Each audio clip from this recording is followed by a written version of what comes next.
गुरु साक्षात् परब्रह्मा तस्मै श्री गुरवे नमः। तस्मै श्री गुरवे नमः। की जय सद्गुरु ज्ञानेश्वर महाराज की जय, सद्गुरु केशवराव महाराज की जय। जय जय रघुवीर समर्थ। ओम पूर्णमिदं पूर्णात् पूर्णमुदच्यते पूर्णस्य पूर्णमादाय पूर्णमेवावशिष्यते। नमः शान्ताय दिव्याय सत्यधर्मस्वरूपिणे स्वानन्दामृततृप्ताय श्रीधराय नमो नमः। कृष्णाय वासुदेवाय हरे परमात्मने प्रणतक्लेशनाशाय गोविन्दाय नमो नमः। हरि ओम।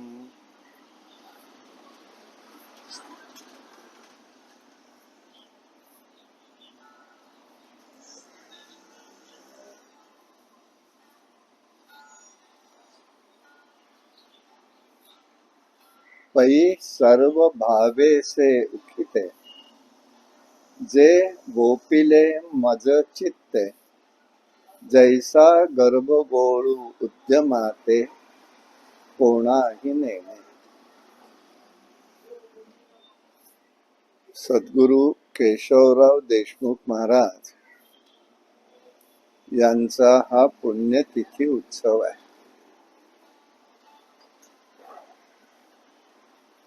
त्र्याऐंशीवावे वर्ष सुरू आहे।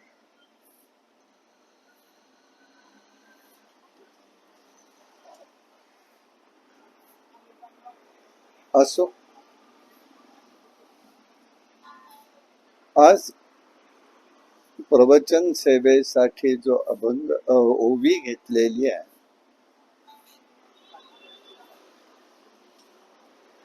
ती म्हणजे गीतेच्या 9व्या अध्यायातील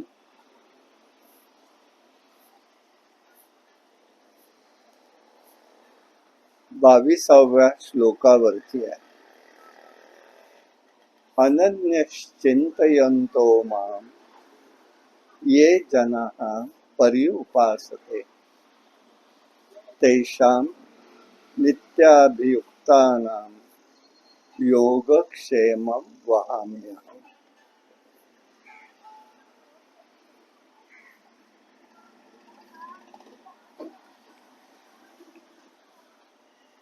सर्वश्रुत अशी ओवी आहे। त्याचं चिंतन अनेकांनी अनेक विचाराच्या माध्यमातून व्यक्त केलेलं आहे। त्यानुसारच आपण इथे सुद्धा त्यातलं एक सूक्ष्म असं चिंतन करण्याचा प्रयत्न करूया।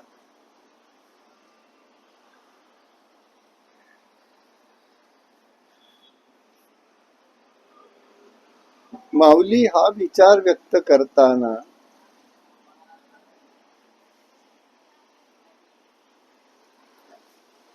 या एका मंत्रावरती श्लोकावरती 9 ओव्यामध्ये विचार व्यक्त करतायत। परंतु संबंध भावार्थ दीपिका ज्ञानेश्वरीच्या माध्यमातून पाहिलं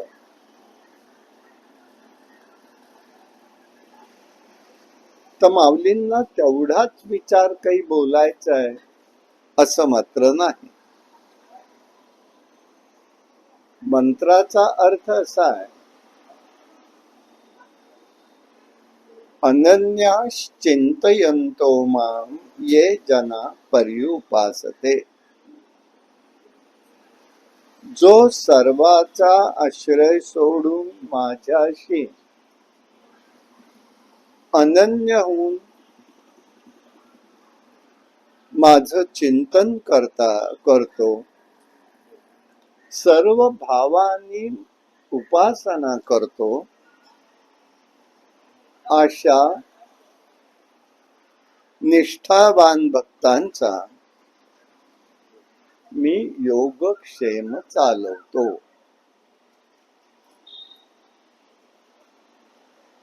त्याला उत्तर देताना माऊली असं वर्णन करतात, पै सर्व भावे उखिते, जे वोपिले मज चित्ते, तैसा गर्भ गोळू उद्यमाते कोणाही नेणे.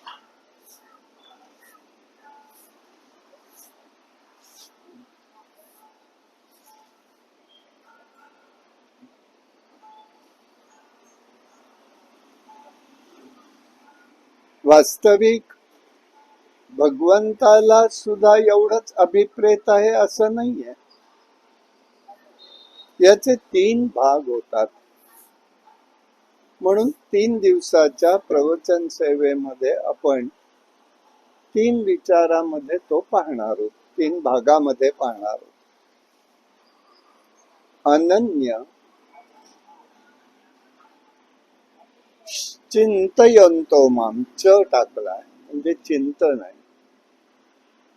अनन्य चिंतन, असा जो कोणी भक्त आहे त्याचा मी योगक्षेम चालवतो.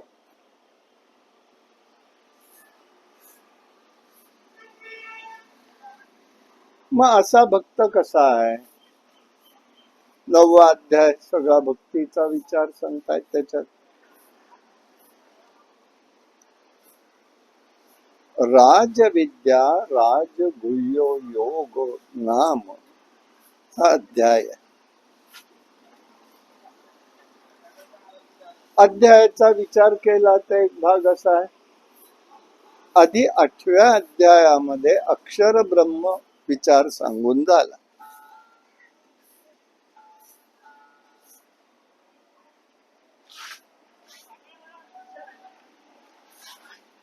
अक्षर ब्रह्म का धरलंय? तर सगुण आणि निर्गुण स्वरूपाचं वाचक असा ओम आहे शब्द.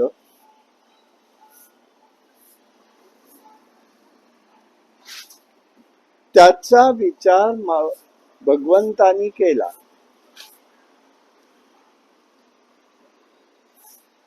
आणि एक ओम या शब्दाच्या माध्यमानं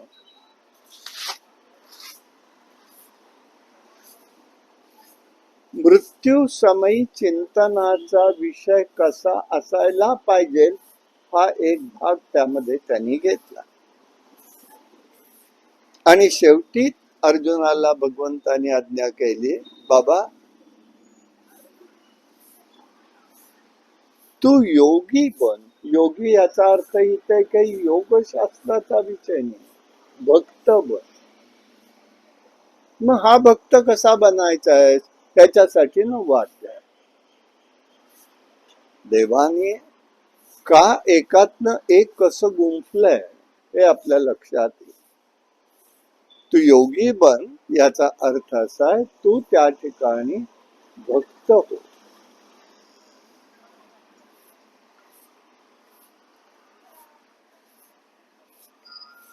आता हा गुप्त विचार, हे रहस्य सर्व विद्यांचा आणि गुह्य ठेवण्याच्या भावाचा राजा हा 9व्या अध्यायामध्ये येतो.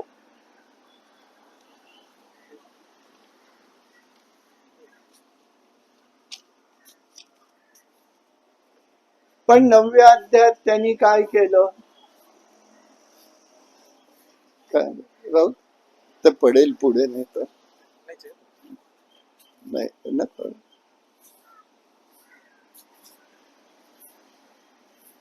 या अध्यायामध्ये प्रारंभी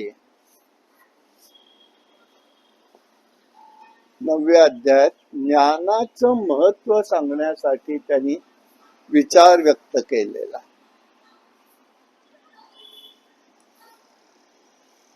व्यापकता आणि निर्लेपता कशी असू शकते हा एक विचार आहे.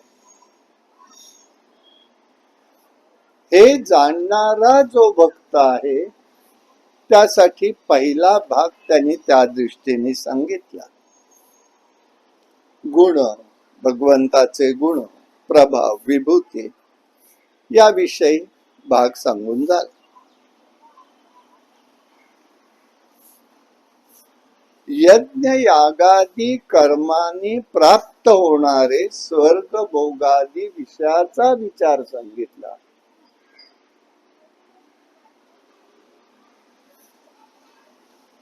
तरी सगळं बाजूला ठेवून आता असं सांगताय, जे माझ्याशी अनन्य आहेत, भगवंताचं जे माझ्याशी अनन्य आहे, याचं वर्णन या श्लोकामध्ये देऊन त्यांनी प्रतिज्ञा केलेली आहे. ही एक प्रकारची प्रतिज्ञा आहे. योगक्षेम वहाम्य, मी योगक्षेम त्याचा वाहतो.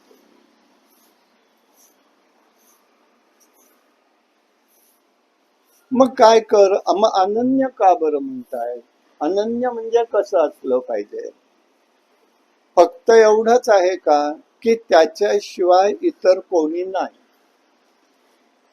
एवढाच अर्थ तिथे नाहीये अनन्यतेचा. सगळं कर्म, कारण याच्यामध्ये वास्तविक गीतेला भगवंतांनीच सांगितलेलं आहे पहिल्यांदा. मी दोनच मार्ग तुम्हाला मी सांगणार आहे, अर्जुनाला म्हणाले. जेव्हा अर्जुनाने विनंती केली आहे की मला तू मार्ग दाखव, मी गलित गात मला कळत नाही, मी नक्की काय करावं, तेव्हा देव म्हणाले मी तुला दोन निष्ठा सांगतो. निष्ठाचा अर्थ आहे मार्ग. काय मार्ग आहे? सांख्ययोग म्हणजे ज्ञान मार्ग, आणि दुसरा कर्म मार्ग. म्हणजे गीतेला अनुसरून जे जे पुढे विषय आलेले या दोघातच आलेले आहेत, फक्त ज्ञानात आणि कर्मात.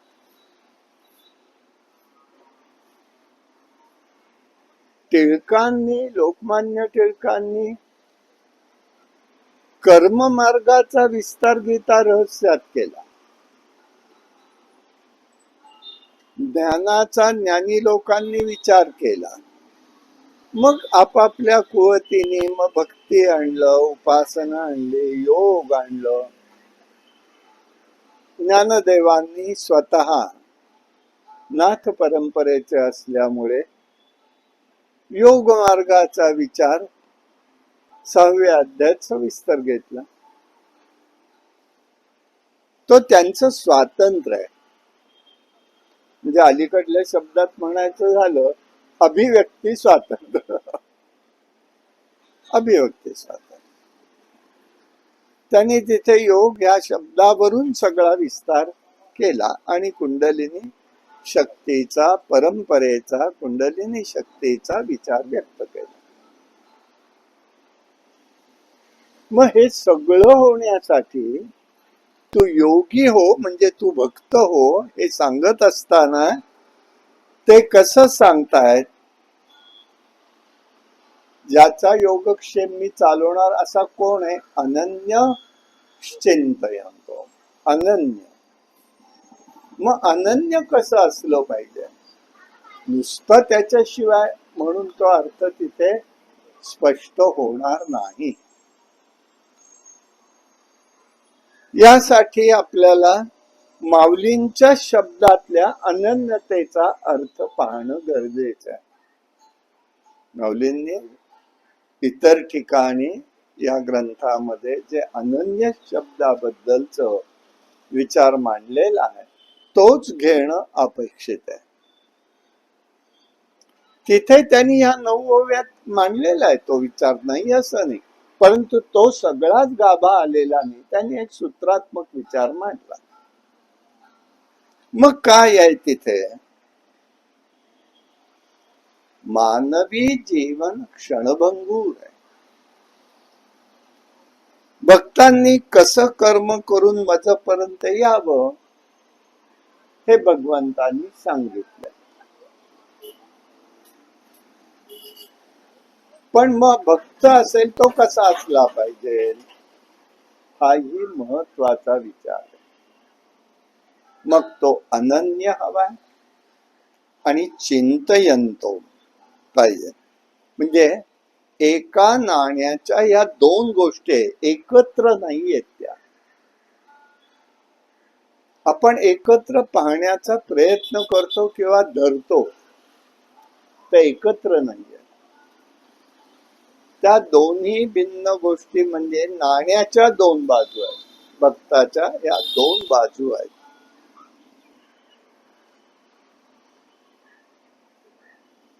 अनन्य कसा असतो भक्त, सर्व विश्वातील भोगाचं प्रेम दूर करून, लांब टाकून, भगवंताबद्दल अढळ आणि अचल अशी श्रद्धा असणारा, नुसती श्रद्धा ही उपयोगाचं नाही, प्रेम असणारा.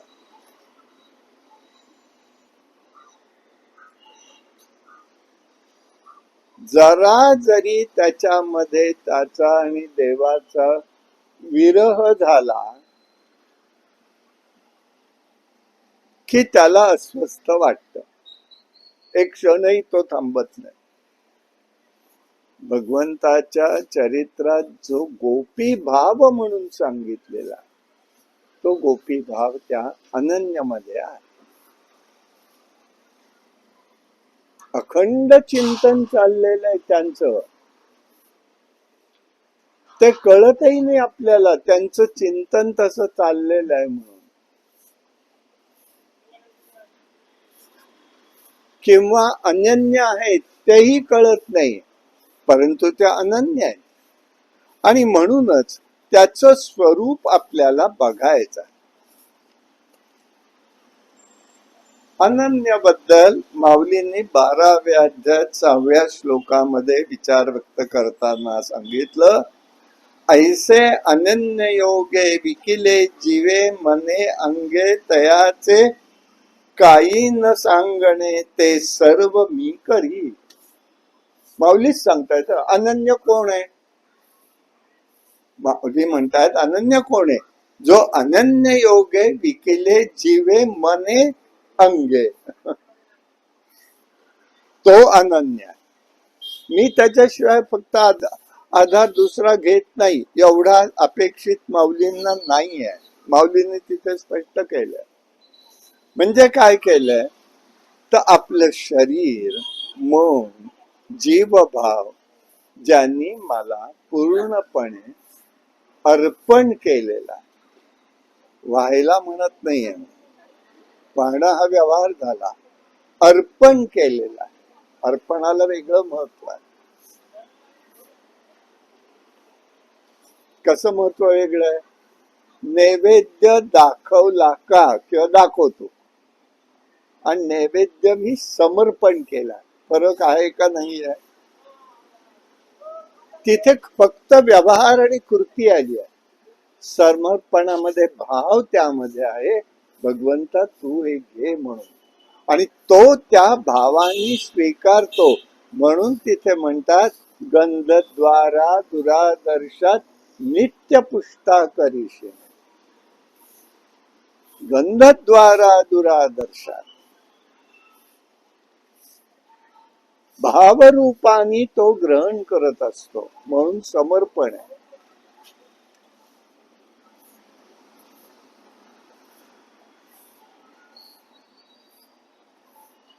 आणि म्हणून जो काय अनन्य कसा असतो, आता तेही माऊलींनी तिथे वर्णन केलं. वर्णाश्रमाला धरून साधक जी कर्म करतो, ती कर्म तो माझी आज्ञा म्हणून करतो. माझी म्हणजे भगवंताची. ही वेदाची आज्ञा, ही भगवंताची आज्ञा आहे म्हणून तो करतो, आणि त्याच्यात त्याला प्रेम असतं. जसं विचारलंय आमच्या द्रौपदीने भगवंताला,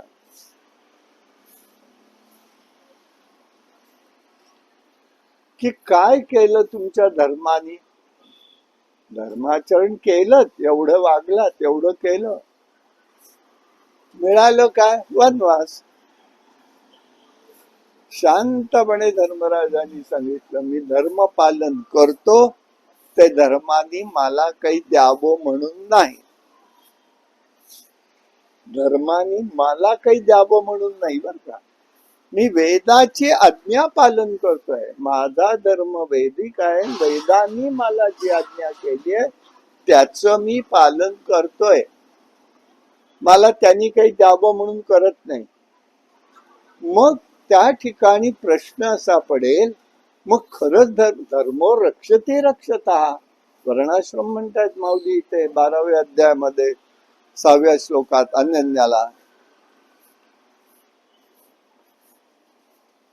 मग कोणता आहे, त्याच्याबद्दल काय घडलंय, त्याचं कर्म त्याला कारणीभूत झालं, हा एक भाग झाला. पण देवानी कसं रक्षण केलं ते केलेच तर. हे पांडव आहे, एक राजेच आहेत, आज ते वनात आले.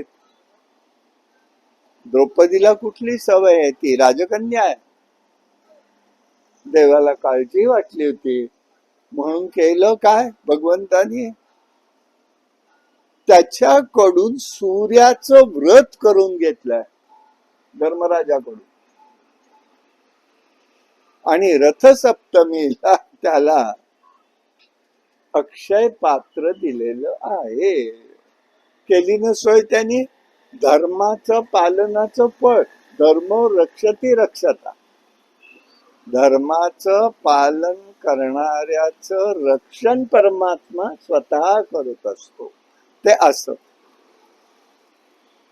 असं रक्षण करत असतो, याला अधिक महत्व आहे. म्हणजे अनन्यतेमध्ये फक्त मी त्याला सोडून नाही, तिथे प्रेमही हवंय, आणि मी का करतो याची सुस्पष्टता आहे. आणि मग त्यांनी सांगितलं, वेद धर्मानी जी जी कर्मे सांगितली ती तो करत असतो, कर्म सोडलेली नाहीये. व जी कर्म करू नये असं सांगितलं ती तो कधीही करत नाही.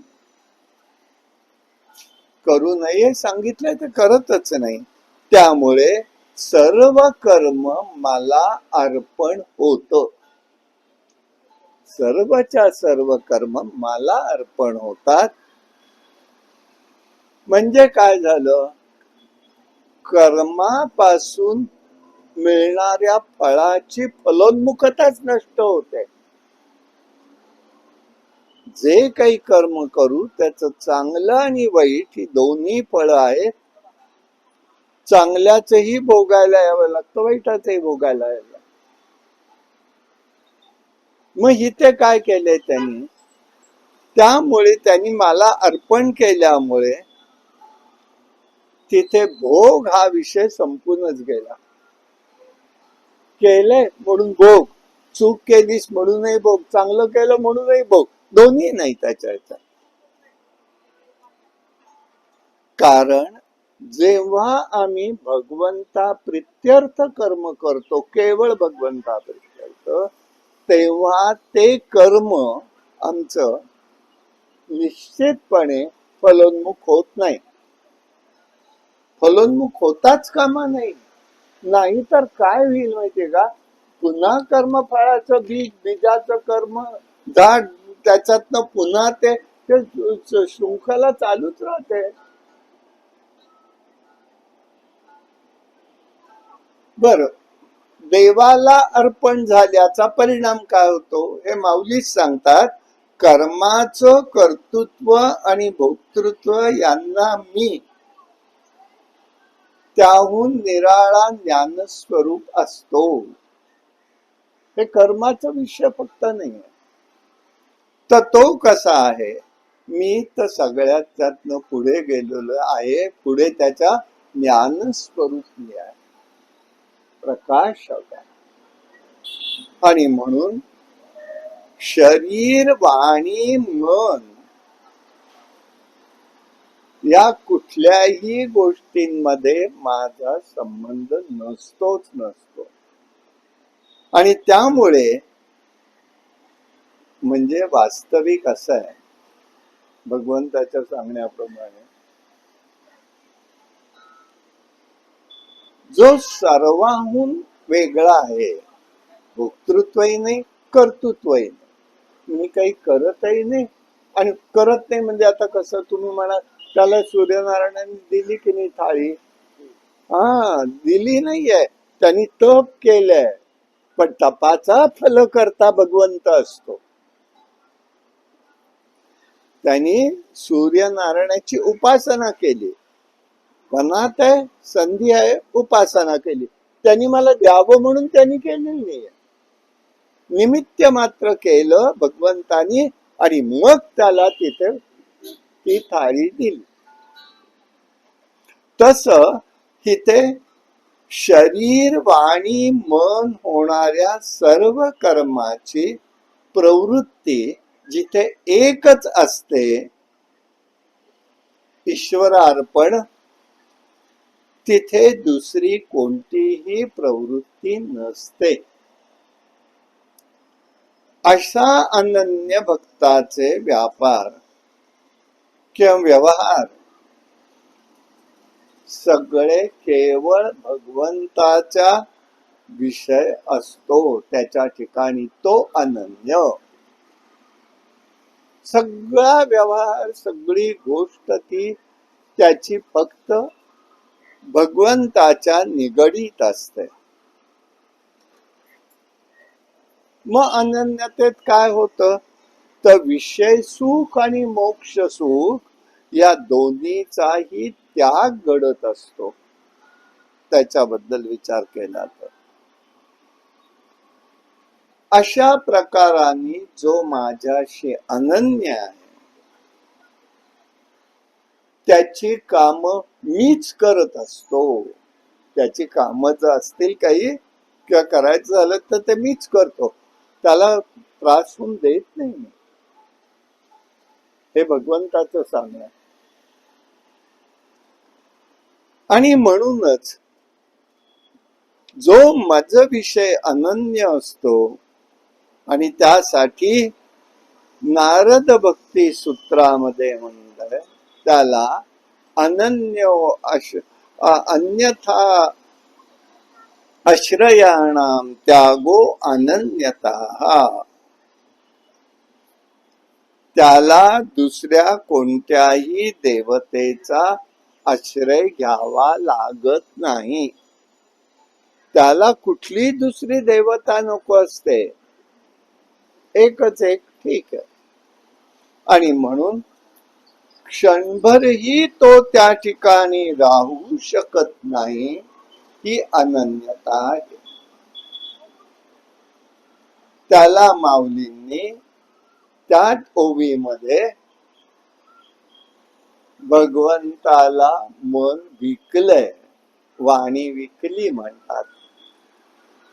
जसं गुरुचरित्रात कथा आहे, कल्लेश्वराचा उपासक आहे, ते गुरु महाराज त्याच्या गावात येतात, तर हा तिथे म्हणतोय आणि कवित्व करणारा, माझी जिव्हा मी कल्लेश्वराला विकलेली आहे, मी कुठल्या आलतू पालतूंच मी काही बघत नाही, असा अनन्य आहे तो. आता त्याची बुद्धी सुधारायची आहे. तो पूजेला गेल्याबरोबर त्याला दाखवून दिलं, तो त्याला दिसले गुरूंचीच मी पूजा करतोय. अनन्य तो त्या देवतेशी आहे. तरी देवतेशी अनन्य असला तरी सुद्धा देवता कशी कृपा करते ते त्यांनी दाखवून दिलं, हा विचार त्या ठिकाणी दिसून येतो. आणि म्हणून या ठिकाणी अनन्य म्हणतायत म्हणून विकलंय. तू डोळ्यासमोर, तो डोळ्यासमोर दिसला नाही तर त्याला क्षण, एक क्षणही युगासारखा वाटतो. म्हणून तुकाराम महाराज काय म्हणतात, जीवना वेगळी मासोळी, तुका ऐसा तैसा तळमळी. मासोळी ज्याप्रमाणे पाण्याशिवाय तळमळ करत असते ना, तशीच माझी तळमळ या ठिकाणी होते. हा भाव तिथे आहे. महत्वाची गोष्ट आहे, ही फार महत्वाची गोष्ट. हे तिथे घडतंय असं, आणि म्हणून हे होता कामा नये. आणि म्हणून तिथे तुकाराम महाराज एका ठिकाणी असं सांगतात, आता दृष्टी पुढे तैसाची तूर आहे, तो जो मी तुझ पाहे पांडुरंगा. आता दृष्टी पुढे तैसाची तुरा, ऐसाची तुरा आहे. जे त्यांना त्या वेळेला जे दर्शन झालेलं आहे त्याच्यात म्हणतात, आता तू माझ्या दृष्टी पुढून हलू नकोस. अनन्यता, ते अनन्यता आहे. आणि म्हणून आपल्याला असं लक्षात येईल, अनन्य भक्त केवळ भगवंताची अखंड उपासना करतो, आणि त्याचा परिणाम काय होतो? भगवंताला त्याचं मन हे त्याला राहण्याची जागा प्राप्त होते. त्याचं मन हा अनन्य आहे, नुसता नाही आहे. बघा, गंमत आहे बर का. माऊलींचं 12व्या अध्यायातलं सांगणं आहे. ते काय अनन्य बाबा? हे अनन्य कसं आहे? त्याला दुसरं काहीही जाणवत नाही, आणि ती जागा त्याची ती होते, तिथे तो असतो. आणि म्हणून अशा रीतीने तो अनन्य होतो. अन्यश्रमाणायाम, असा जो साधक आहे त्याबद्दल माऊलींनी पुढेही सांगितलं. आता हे झालं त्याचं कर्माने, कृतीने, कार्याने. 10व्या अध्यायात 10व्या श्लोकात अनन्यतेबद्दल माऊली म्हणतात, जो साधक आहे त्याला मात्र माझ्याशिवाय दुसरं काही आवडत नाही. आवड आहे, आवडीला माऊली सांगता अनन्यता आहे. नुसतं स्थूल रूप नाही आवडीचा विषय. म्हणजे काय आहे? आवड आणि रुची यात फरक आहे. आवड जी असते ती निर्माण करावी लागते. आवड निर्माण करावी लागते. लहान मुलं आहे, मॉन्टेसरीचा आपण बघतो, जातात का आवडीने? नाही, रडत रडतच जातात. आईला इथं रडतोय तरी लक्ष न देता त्या बालकाला तिथे सोडावं लागतं. एक आठवडा गेला की दुसऱ्या आठवड्यात तेच मूल म्हणतं, आई लवकर चल, शाळेला माझ्या उशीर होतोय, माझे मित्र वाट बघतायत. 8 दिवस तसेच केल्यावरती आवड निर्माण झाली. आणि रुची काय असते? पूर्वसुकृत असेल. सुचिना श्रीमंता गे योगो भ्रष्टो विजायते, असा जो जीव असतो ते ज्ञान घेऊन, ते त्यावेळचं सगळं सात्विक घेऊन बरोबर जन्माला येतो. ते आत्ता त्याची फलोन्मुखता होते. ती रुची त्याला तिथे दिसायला लागते, की कुठलाही संस्कार किंवा परिचय नसताना त्यातली आवड त्याला वाटायला लागते, किंवा रुची होते. ती त्याला म्हणायचं रुची, ती नुसती आवड नसते, ती पूर्वसंस्कार घेऊन आलेली असते. म्हणून काही काही मुलं बघा, तुम्ही पाहिलीत तर, की ते गीतेचे अध्याय 3ऱ्या-4थ्या वर्षामध्ये त्यांचे पाठ होतात. ते का? ही रुची आहे, गेल्या जन्मीचा संस्कार आहे. तो फक्त प्रगट व्हायला मदत मिळाली तो प्रगट झाला. तो एकदम नाहीये, ती रुची आहे. पण आम्ही रुची आणि आवड एकत्रच करतो, नाही ना तसं. आणि यासाठी त्याला आवड म्हटलंय. आणि असा जो भक्त आहे, माऊली म्हणतात, तो सगुणाच्या ठिकाणी आणि निर्गुणाच्या ठिकाणी निष्काम प्रेम करतो. निष्काम म्हणजे काय आहे? तर स्वाभाविक प्रेम करतो. त्याचं प्रेम वेगळं असतं. ते म्हणजे काय? पण म्हणजे असं प्रेम ते असतं. निष्काम प्रेम म्हणजे काय? ते पवित्र आणि निर्मळच असतं. पवित्र असतं, निर्मळ असतं. म्हणून त्याला माऊली त्या दृष्टिकोनातनं म्हणतात. आता पुढे म्हणतात, सगुण आणि निर्गुण या दोन्ही ठिकाणी त्याचा एकच भाव असतो, ती अनन्यता आहे. सगुणही तूच आहेस, निर्गुणही तूच आहेस, हे जो ओळखतो तोही त्या ठिकाणी जर पाहिलं तर तो सुद्धा अनन्य आहे. असाही भक्त अनन्य आहे. या दृढ निश्चय असतो. त्याचा परिणाम काय होतो अनन्यतेचा? त्या देव आणि भक्त यांच्यामध्ये एक आपलेपणा येतो.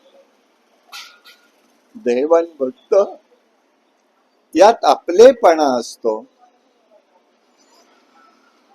माऊलीच वर्णन करतात पुढल्या ओळीत त्या अध्यायामध्ये की पती पत्नी यांच्यामध्ये जसा संकोच नसतो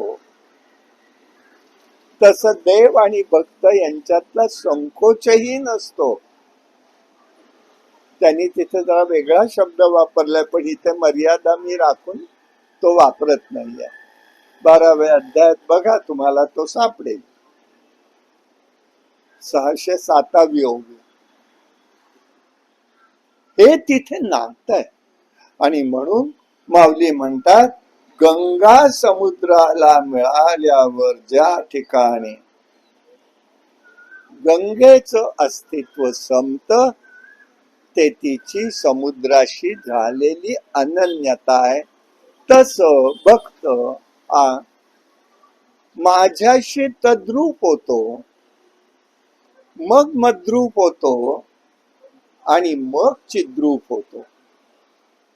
हा भाव तिथे तिन्ही भाव आहेत. मद्रूप, तद्रूप, तद्रूप, मद्रूप आणि चिद्रूप. मी त्याच्या ठिकाणी आधी त्याला मी आपलं म्हणणं, हे मद्रूपता झाली. तद्रूपता झाली. तद्रूप आम्ही कधी होतो?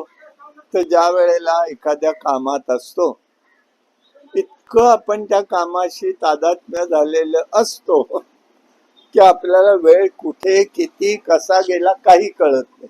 बरोबर? मग काय म्हणतो आम्ही त्याला काय म्हणतो? अरे बापरे, इतके का वाजले? सकाळची वेळ आहे, कामाच्या. मग इतक्या वेळ तुम्ही काय करत होता? तुमचं लक्ष कुठे होतं? काम करण्यामध्ये. तसा भक्त परमात्म्याच्या सेवेत इतका एकाग्र होतो किंवा तद्रूप होतो की तो त्याचा विसरून जातो.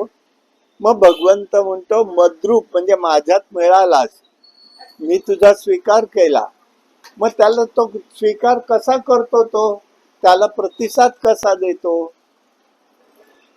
त्याला प्रतिसाद देतो भगवंत. आपण कोणाकडे गेलो घटकाभर आणि आपल्याला काही प्रतिसाद मिळाला नाही, तर पुढल्या वेळेला जाऊ का आपण त्याच्याकडे? मग देवालाही वाटतं ना, भक्तांनी माझ्याकडे यावं, मग त्याला प्रतिसाद देतो. तो जो प्रतिसाद असतो त्यातला ती शब्द उडतो आपल्याकडे येताना, प्रसादच येतो. प्रसाद, प्रतिसाद. आणि ती जातो गळून आणि प्रसाद मिळतो आणि आम्ही पाहे प्रसादाची वाट द्यावे धुवून या ताट, इतकं आम्ही म्हणत राहतो. भगवंताचा प्रसाद म्हणजे प्रतिसाद आहे. ये बाबा माझ्याकडे आले का मी तुला, त्याच्याशिवाय का परत येणार आहोत कोणी. तो छोट्या छोट्या गोष्टी आपल्या खरंच पूर्ण करत असतो. साधं इथून बाहेर पडलं आणि रिक्षा मिळत नसेल तर आपण म्हणावं देवा अरे लवकर रिक्षा मिळू दे तर झालं. ती तो पुरी करतो, बस तेवढ्यातच खुश होऊन. पुढची काय स्थिती आहे ह्याला कुठे आपण बघतो. पण तिथे भगवंत म्हणतो काय की या ठिकाणी दृढता मद्रूपता होऊन जाते. म्हणून अन्यन्यता याचा अर्थ माऊलींनी ज्ञानोत्तर भक्ती हा अर्थ केला. ज्ञानोत्तर आहे अनन्यता आहे. आणि ती म्हणजे कशी आहे, मज तैसे सर्वस्वी भजती अशा भक्तांच्या मी भक्ताधीन होतो, त्यांच्या अधीन मी होतो. हे माऊलींनी 10व्या अध्यायामध्ये व्यक्त केलेलं आहे. आता माऊलींनी पुढच्या एका ठिकाणी विचार व्यक्त केला, म्हणजे 18व्या अध्यायामध्ये अनन्यतेबद्दल. मन्मना भव मद भक्तो मद्यपी मा नमस्करू मैवैषय सत्यम ते प्रतिजाने प्रियो सोमी. मज ठिकाणी जो मन ठेवतो तो माझा भक्त असतो, माझं यजन करतो, तो मला नमस्कार करत असतो. तेव्हा मी शपथ घेऊन सांगतो असा भक्त मला प्रिय आहे. असा जो भक्त आहे तो मला अधिक प्रिय आहे. म्हणून अनन्याश्चिंतयन्तो माम, म्हणून दोन्ही एक करून चालणार नाही, दोन्ही वेगळे.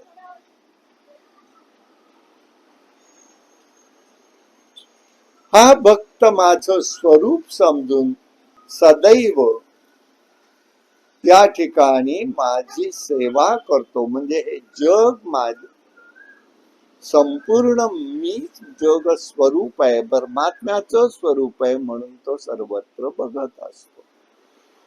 याला सान्निध्य माझं प्राप्त होतं. इथे आहे आणि तिथे नाही अशी त्याची धारणा नसते. आणि म्हणून या ठिकाणी अन्यन्यतेमध्ये अर्थ भगवंत लावतात शाश्वत प्रीती. हे भगवंत आणि भगवंताची दोघांना सुद्धा चैन पडत नसतं. भगवंताच्या जीवनात 2 लोक होती असे, त्यांना फक्त भगवंतांनी जे प्रेम दिलं ते इतर कोणालाही मिळालं नाही. प्रत्येकाचं वैशिष्ट्य आहे, भगवंताच्या प्रेमात जे जे पात्र झाले त्यांचं पुन्हा त्यांचं प्रेम इतरांना कोणाला नाही. गोपींना जे प्रेम मिळालं ते इतर कोणाला नाही, अष्टनायिकांनाही मिळालं नाही. पण अष्टनायिकांना मिळालं, त्यात रुक्मिणीला मिळालं, ते इतर कोणाला नाही. तसं 2 भक्त सुदाम आणि अर्जुन यांना जे प्रेम मिळालं भगवंताचं ते इतर कोणालाही नाही. म्हणून तर आमची द्रौपदी विचारते, देवा तुझं मला नक्की एक सांग, मला नाही, मला तर 5 जणांना सारखं सांभाळावं लागतं पतीचं, पण तू मात्र या 5 जणांवर प्रेम सारखं करत नाहीस. तू फक्त अर्जुनावर जास्त प्रेम करतो, हे का? देव असतात हे तुला वाटतंय का? म्हणाले चल माझ्याबरोबर. अर्जुन झोपलाय तिथे 2 जण येतात.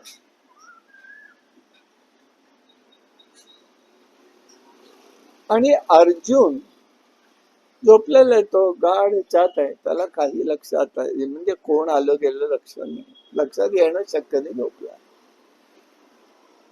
द्रौपदीला तो सांगतो, जा त्याच्या अंगठ्याच्या इथे उजवा कान लाव, तुझा काय येत आहे ऐकायला ते बघ.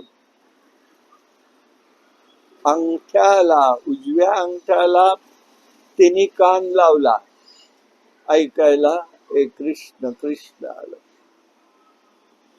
थोडं वर सरकली, जा म्हणाले आता हळूहळू वर.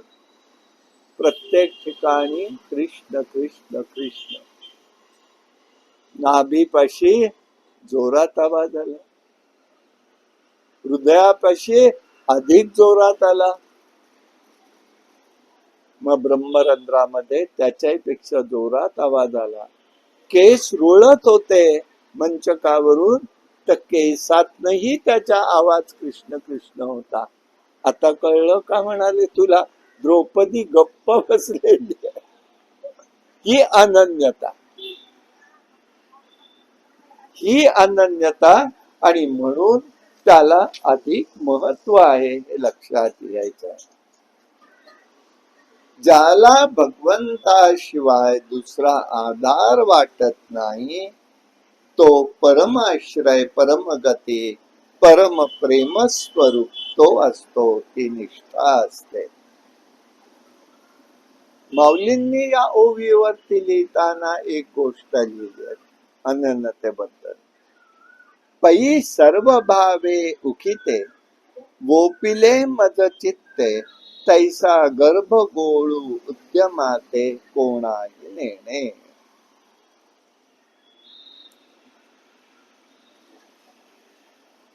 गर्भगत जीव जसा स्वतःला जगण्यासाठी वेगळा प्रयत्नच करत नाही, तो मी जगावं म्हणून काही करतो का? काही करत नाही. तो जीव पूर्णपणे आईवर अवलंबून असतो. त्याप्रमाणे भक्त हा सर्व भावांनी मज ठिकाणी समर्पण होऊन माझ्या ठिकाणी एकरूप असतो, तो अनंत. सर्व भावांनी, तिथे एका ठिकाणी दुसरा नाही, येथे म्हणायचं आणि तिथे म्हणायचं नाही असं नाही. सगळ्याच गोष्टींमध्ये हा एक भाग झाला. परंतु माऊलींनी इथे सर्व भावे उखिते असा शब्द वापरला. उखितेचा अर्थ काय? उखितेचा अर्थ आहे निश्शेष करणं. कर्माची दोन्ही जी फळं आहेत, चांगलं आणि वाईट, ही फळं निश्शेष करणं म्हणजे उखिते. जीव, भाव, मन, बुद्धी, अहंकार, अहंता, ममता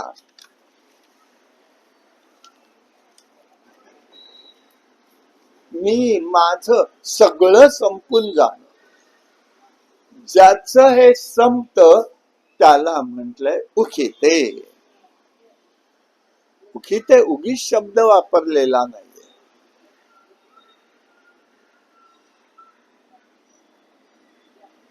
जमिनीला शेतकरी लोक उखर पडला म्हणतात. उखर पडणं म्हणजे ती नापीक होणं. उखर पडणं म्हणजे नापीक होणं. जे इंद्राचं पाप घेतलंय, ती शाप जसे 4 जणांनी ते वाटून घेतलं, भागवतातून लेख तो त्याचा. वृक्षांनी घेतलं, जलांनी घेतलं, भूमीनी घेतलं, स्त्रीनी घेतलं. त्यामुळे ही उखिते त्याला शब्द वापरतात, पण इथे अर्थ मात्र त्याचा एकच आहे, आणि तो म्हणजे सर्व प्रकारचं तिथे फलोन्मुखता नष्ट होणे. हा सर्व भावे उखिते. अखंड प्रेम ज्याचं भगवंतावरती आहे, यासाठी काय करायचं? अनन्य व्हायचं म्हणजे 4 गोष्टी आपल्याला समजू शकतात. मग हे व्हायला मार्ग काय? परत प्रश्न आमचा आहेच आहे. आम्ही आणि कसं व्हायचं हे नाही आम्हाला शक्य. त्याला देवहूतीला उपदेश करताना कपिल महामुनींनी तो उपदेश केलेला. कसं बघायचं? देवाशी संबंधी स्वामी सर्वस्व आणि सखा बनून त्याचा स्वीकार करायचा. चारीपैकी एक गोष्ट चालेल, चारीपैकी एक गोष्ट. संबंधी बनायचं. द्रौपदी संबंधी आहे, ती भगिनी म्हणून बंधू म्हणून त्याचा स्वीकार करते. असं नातं जोडा आणि त्या नात्यामध्येच राहा. स्वामी बनायचंय हनुमानजी. रामाला जेव्हा आले, सगळं झालं, रावणाला मारलं, बिभीषणाला राज्य दिलं, परत आले, झालं सगळं.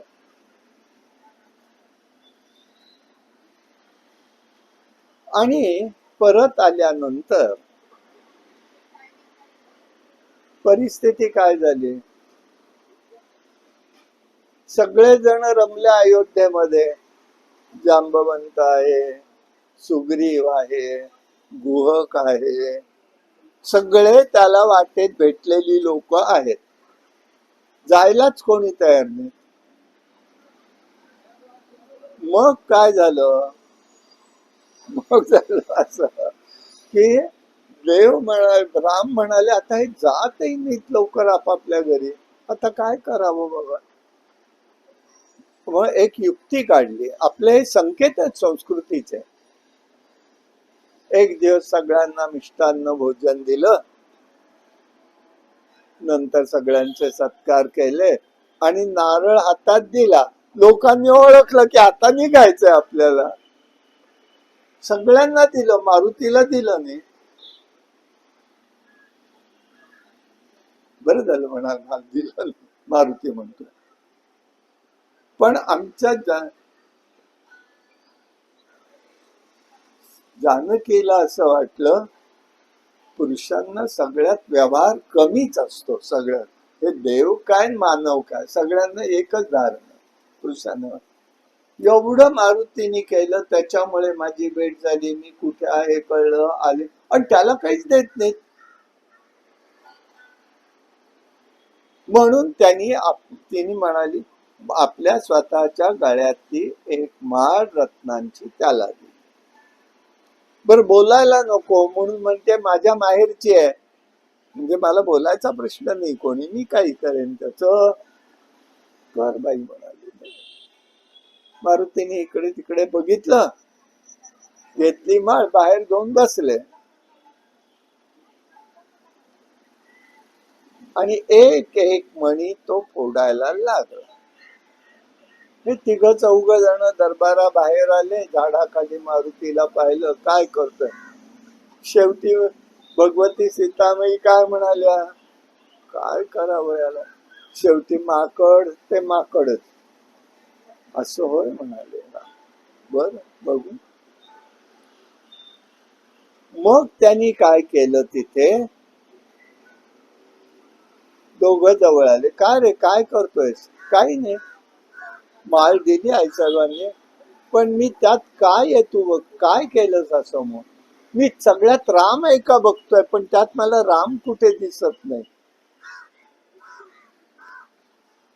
मग लक्ष्मण चिडला, म्हणलं तुला असं वाटतं राम कुठे दिसत नाही, तो माझ्या हृदयातच बसलाय, असं कसं बसेल? तो म्हणाले, हो म्हणाले. म्हणून छाती विदारण केलं तर राम पंचायतनाचं त्याला दर्शन झालेलं आहे. ही अनन्यता कशी असू शकते? त्याच हे स्वरूप आहे. मग त्या ठिकाणी राम म्हणतात, झालं रे, बरेच दिवस झाले, आता जा तुझ्या तू घरी, मी कुठे जाणार म्हणाला. देहदृष्ट्या तदसेवकाः, देहानी मी तुमचा सेवक आहे. मला असं सांगा, स्वामी आणि सेवक लांब राहायचं असतं का? लांब राहायचं असतं का? मग त्याला त्यांनी सांगितलं, नाही म्हणाले, स्वामी आणि हे वेगळं राहू शकत नाही. मग तो कसा वेगळा होईल म्हणाल, मी कुठे जाऊ? रामाचं तोंड बंद झालं, गप्प बसले. मग दुसऱ्यांदा आला विचार,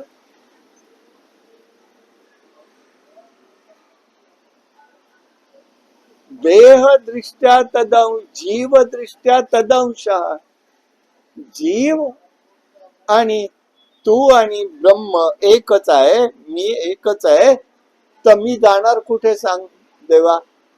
रामाचं तोंड बंद. आणि शेवटी म्हणतोय, सर्व खलविदम ब्रह्म, सगळं तर ब्रह्म स्वरूप आहे. मी ब्रह्म असेल तर तुम्ही ब्रह्मा, ते विश्व ब्रह्म आहे. मग या ब्रह्माला टाकून मी जाऊ कुठे? म्हणून स्वामी, त्यांनी स्वामी का त्याचा आहे तो? हनुमानाचा स्वामी राम काय, ही अनन्यता त्याच्याजवळ आहे. हे त्याच्यात महत्व आहे. मग सर्वस्वी आहे. कुंती म्हणते, विपत्ती दे सदा, विपत्ती संपत, विपत्ती हीच आमची संपत्ती आहे. सदैव आमच्यावरती संकटच दे. का? संकटास निवारण करायला तू वारंवार येशील, तुझं आम्हाला दर्शन होईल, यासाठी सर्वस्व भाव आहे. तोच भाव उत्तरेचा आहे. पांडवांचा एकच अंश माझ्या गर्भात वाढतोय, त्यांनी तिथे अस्त्र सोडलंय, अंगाचा माझा धावतोय, भगवंता जे करायचंय ते तू कर, तुझ्यावर आहे ही सर्वस्व आहे. आणि सखा बनलेला, सखा बनले, कोण बनलंय सखा? फक्त दोघच जण, अर्जुन आणि सुद्धा. सगळ्याचा त्याग करून त्यांनी त्या दोघांनाही स्वीकारलेला आहे. त्यांना जे प्रेम मिळालं, जो आनंद मिळाला, त्यांच्या अनन्यतेमुळे त्यांना मिळाला, ते त्याच स्वरूप आहे. आणि म्हणून मी माझपणाने भगवंताची नातं जोडायचं आहे. मग ते कसं जोडायचंय? हे चिथोर भक्ती आवडती देवा, संकल्पावी माया संसाराची, ठेविले अनंते, तैसे चिरावे चित्ती, असो द्यावे समाधान. मग माऊली म्हणतात की ते खरं म्हणजे, तैसे अनन्य गतिके चित्ते, चिंतनाते माते, जे उपासती तयाचे मीच सेवी. जे अनन्य रीतीने माझ्याकडे येतात,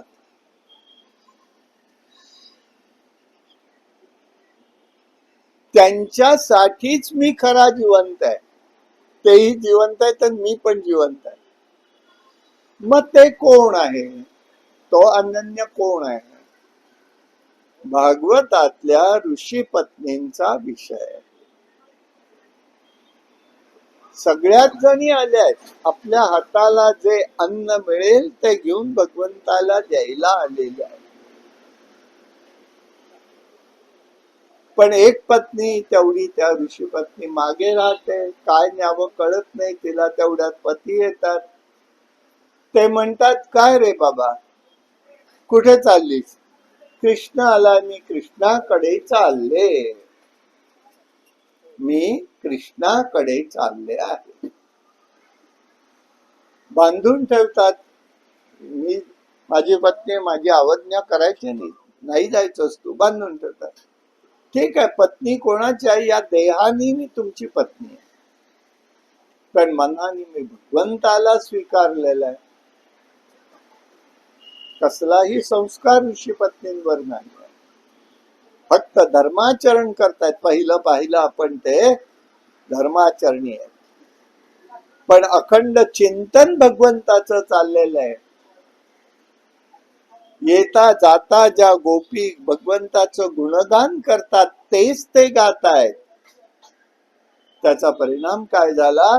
हा देह तुमचा आहे ना, तुम्ही तुमचा घ्या म्हणाले, आणि मग तिची ती प्राणज्योत बाहेर पडलीये, ती भगवंताला येऊन मिळाली. हे अनन्य प्रेम, अनन्यता, हे माऊली ते सांगतात.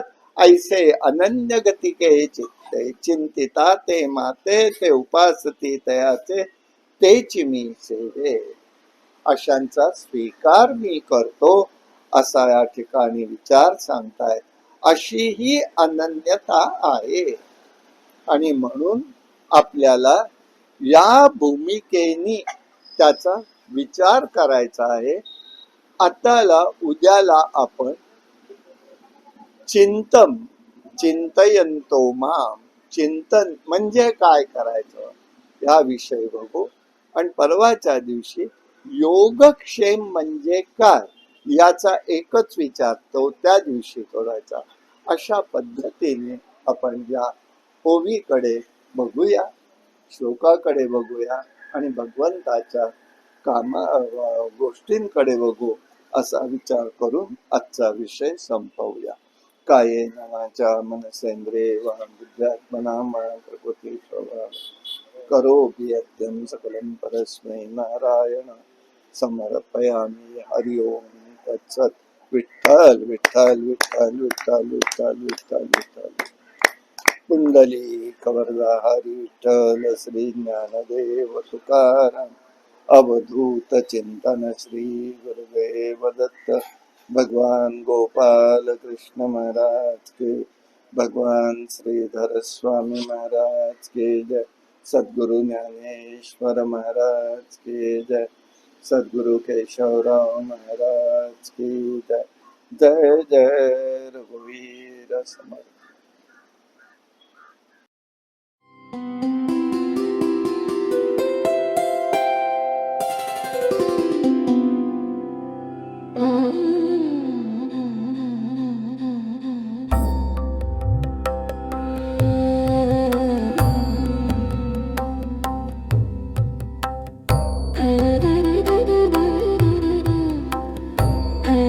Thank you.